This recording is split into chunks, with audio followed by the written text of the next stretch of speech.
So maybe it's not about this election, but maybe the next election. Cruz backers hoping that the Texas senator uses this convention to position himself as the 2020 frontrunner, the same way Ronald Reagan was able to use that 1976 convention to catapult himself to the presidency in 1980. To political gurus Larry Sabato and Karl Rove on the strategy behind Stop Trump. First to you, Karl. Is it as much at this late stage of the game about stopping Donald Trump or positioning Ted Cruz? I think you're right. It's about the future rather than the past.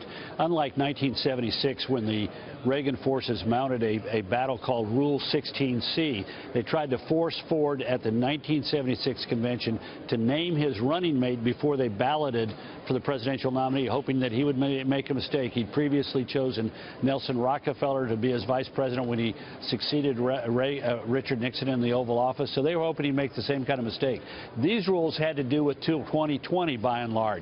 The most important of which was to penalize states that had open primaries and to reward states that had closed primaries. That is to say, primaries that only Republicans could vote in. And they were unlikely to win this award because, for example, Texas, which is a very conservative state, we don't have partisan registration in Texas. You're a party member based on what primary you vote in, and you get to choose. So Texas would have been penalized, and states that had closed primaries would have been rewarded. That's why I don't think you saw this as a pure Ted Cruz effort, but so much as an effort to build resentment among Cruz supporters so they'd stick together, be together, have a shared memory that they could keep them together towards 2020. But Karl, by the same token, isn't that something of an admission that even if somehow that they think Donald Trump won't win in November? In other words, he would be running for re-election, and you wouldn't set yourself up to run against the sitting GOP president.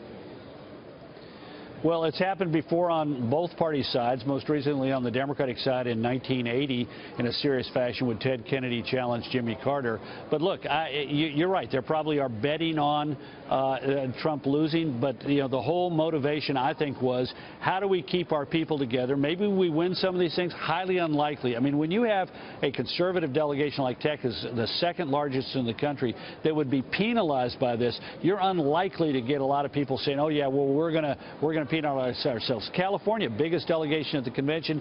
Theirs is an open primary state. They, too, would be penalized. You're unlikely to be able to get the votes for this on the floor. So this is more about what can we do to create resentment towards 2020, keep ourselves together.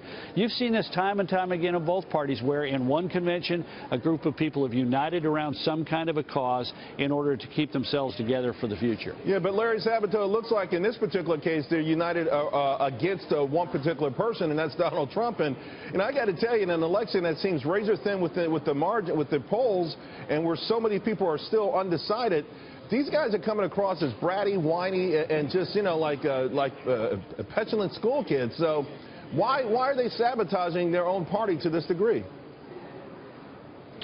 Well, first of all, some of them, just based on principle, are strongly opposed to Donald Trump. They will never be for Donald Trump. They're not going to vote for Donald Trump. I don't know who they're going to vote for, but it isn't going to be Donald Trump.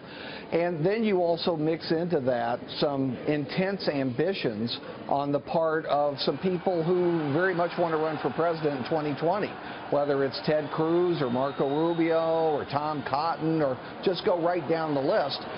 So naturally, they're driven by those ambitions, not electing Donald Trump in November.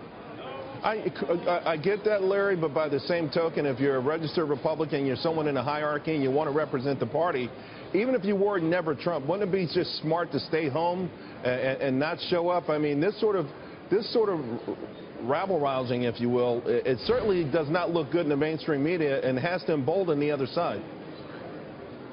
Well, it's certainly going to hurt some of them in the future if they run with Trump supporters. The ones I know seem to have very long memories. The Republican symbol is an elephant, and in their cases, I'd say it's a very big elephant. They've got a big brain. They seem to remember things well. Well, it hurt Donald Trump, though, in November, just the imagery of it. Yes, well, the imagery of it could be damaging for Trump all the way to November. On the other hand, it's also true that these basic fundamentals drive presidential elections, and it's amazing what a candidate can overcome if he has the wind at his back and the wind is blowing at an appropriate speed. All right, guys. Thank you both very, very much. I've got